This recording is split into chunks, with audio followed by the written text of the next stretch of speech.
for the added dive alongside the Shen. You have the Stand United on the Kha'Zix. You have the Rakan to come through.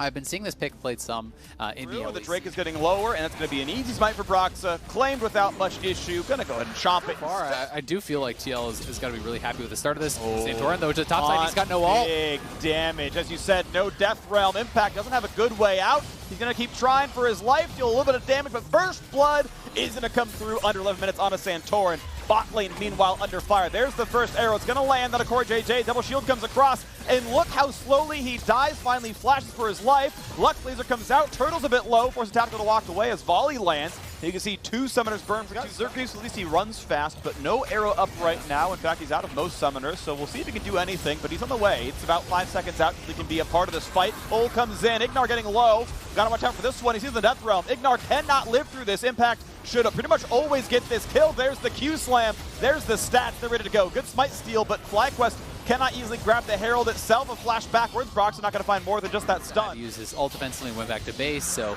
FlyQuest grab a dragon for themselves and do even it up as far as that goes. And you're going to see as they are knocking up the turret down here, it's yet again another post 15-minute first turret of the game. They keep their 5. The LCS with very low combined kills per minute, but they're going for the engage on Jensen. Big knockup, big charm. Jensen gets away, just barely. Shockwave re-engaged on a 3. PoE gets flashed over the wall, and Broxa finds that kill. And he's going to find a slow. He's going to find more. This could be 3 picked up. Santorin's got no way out. Nor does Ignar. The shields come in, and he's just going to put in the auto attacks. Defensive ops working well, Mercred's working well, and you can see now the turrets all in a row. Dropping. Bot lane fell. They moved. You need to be strong enough that when you dive in there, you can get those kills. Well, they do find a pick here. That's a lot of CC, layered a bit, but it's still a chunk of burst. Ignar is going to drop, but Shen's going to trade it back. Now Santorin's low, turns Invis, gets the auto, gets the second kill. Scoop back, keeps him safe. PoE can no longer be attacked by Impact. He's stuck on the other side of the wall. Death Realm be damned, and now the slows come in at 2. Turtle can chase down towards Impact, and how much can they even defend? The taunt comes in. Solo! He gets too low. He didn't have the dodge to back up, but Volley finds him. The trap, the crit, it's a 45% chance, and he gets the coin flip. Tactical walking with 3 health left. Do you believe it? Team Liquid gonna find a bit more. Power of evil! Check! Such small amounts of health, keeping TL in the advantage. Oh, they're gonna find some damage. Going for it again. The charm knock up the taunt over the top. Look at the damage they can deal, but yet Jensen refuses to die. Team Liquid are paid by Steve. They're paid by FlyQuest diving. Solo running out of health. He's gonna drop there as well. Oh man, just barely not enough health every single time, it feels like. In that last fight even, sure they killed him, but it required so much to actually get the kill. This is 3 straight hard engages onto Jensen. They've only got the kill 1 single time. That Lux paying dividends. The defensive shielding coming out from Orianna really paying off big time too. And FlyQuest, this is one of those situations where you're like, if I just had 1 more longsword, if I just had a couple, get the arrow onto the priority target, they go straight in, but both sides of the shield down, 6,000 gold. And this is a position from which Team Liquid almost never loses. Oh, that's big. His dodge was pulled back, and Soul is running out of health. He is going to die for this one. Thumbs down, goodbye. What a pullback for Impact, gets him the kill. Bot lane tier 2 is going to drop, and Team Liquid weather the storm. They survive the dives, and they are now so ahead. They are ready to push in. Oh, headshot crit, ultimate. Turtle back to base with you. Lost about 60-70% of his health there, and they're just tanking this up now, but the Ash Arrow comes through, and you're going to take a lot of damage. And it is Broxa taking turret shots there, so he does lose a fair bit of health. The second turret hits him. The shields come through for Lux. He's going to stay alive, and a bit of time is gained. Now they're going for the play again. Here comes the knockup and the charm, and a whole heap of damage, but Jensen. Mordekaiser, you have them getting shielded up by your backline. It is extremely unlikely that they would get burst down, which means you're going to get a lot out of that regen over the course of the fight. It means you win conventional fights, and it means that you've got to one-shot Jensen, because otherwise he's going to regen his health back on a failed play. So it would be a very difficult target to go for. They're trying to fight for vision. Now he's going in with Shen.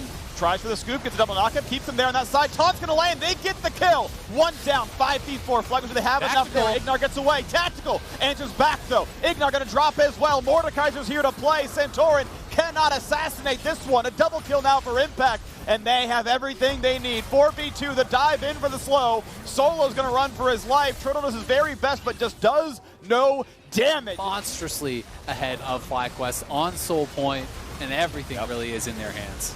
Even the Jensen respawn timer in this build as well. This guy is basically unkillable. And even if you kill Jensen or Tactical, or maybe both, Impact probably still has enough damage to win. Yeah, exactly. I mean, your whole team, when you're diving Jensen, is stacking up for his passive AoE that is just going to shred through your entire team.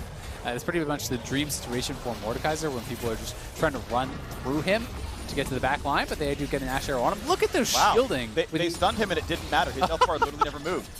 Jensen's shield, Command Protect. The Lux shield, he activates his W there for his own shield from his passive, and yeah, they can't even break it. It's just... This would have been a game for Red 5 Renekton, you know? Just move Shen into the jungle, get Renekton empowered W, break the shields, suddenly it would be the right pick. Blitzcrank maybe, but it was banned, I think. Oh well, we're off the table on that one. Yeah, if only they had Blitzcrank, that would be a little bit different. But now we've got more plays on the top side, a little bit of poke comes through. Soul in 35, but first, top inhibitor is gone. Middle turret stays alive for the second, but pretty soon the team's gonna show up and it won't be alive anymore. TL still grouped up, waiting to regen around. You got minions pushing around the rest of the map as here comes the rest of the play now. It's gonna be under fire, that turret's gonna be gone, and how about a re-engage? How about no chance to defend this one? Because if you can't fight for the turret, you can't fight for an open inhibitor either. TL very likely to get double inhib and then turn right around for Drake. Yep, Tactical just using his range expertly here. You can see that Jensen and CoreJJ generally positioning themselves behind Tactical. They just know you don't need to all step forward and deal damage to the turret. You can stay back. So if Ignar goes for an engage, all he can find is Tactical, who has the Baron buff is gone. There is a chance at a fight. This is the moment that FlyQuest have to find somehow. They have to walk around the Caitlyn traps, wait those cooldowns out. Didn't go Reaver, so it's not, you know, a ton of traps coming down too quickly. Tactical mana pool at half. PUE puts up a play. They look for the arrow. They can't find it. They get damage on Jensen. Santorin flashes back out. How about the re-engage now? Ignar's in the death realm. He should not survive impact, but he can kite for a while. Needs to buy about 4 more seconds. He might just do so. Pop to Zhonya's. 1 for 0 though. Santorin has dropped down. Impact traded back though. It's a 4v4. So in the front line, doesn't have the dodge zone. Cannot survive the Caitlyn. And that is a 2 for 1 now. The frontliners are gone. FlyQuest lost their top laner. They lost their jungler. TL are 4v3. A big root. Burst towards Ignar, gets him very, very low as well. And Tactical wants Turtle. He's going to find that one. Crit shot dead. And Ignar is going to drop to the snipe as well. It is a 4v1 with super minions in the base. Who needs a Dragon Soul? They're going to get your next. Is Team Liquid going to win game 2? They're going to tie it up here. No chance, really, for Power of Evil to defend. Team Liquid in full control over this one. Back to comfort in game number 2 and looking so damn good. Rookie of the year, looking for their best split ever. Team Liquid looking for their 5th championship on the way to the final as they take game 2 of the upper bracket final. They got to do 2 more as they pad the KDAs. They take some time to pad out the play. Nexus will fall, and as the Nexus comes in, the minions do the last hitting as vengeance for game 1. Team Liquid this game picking for the heavy bot 2v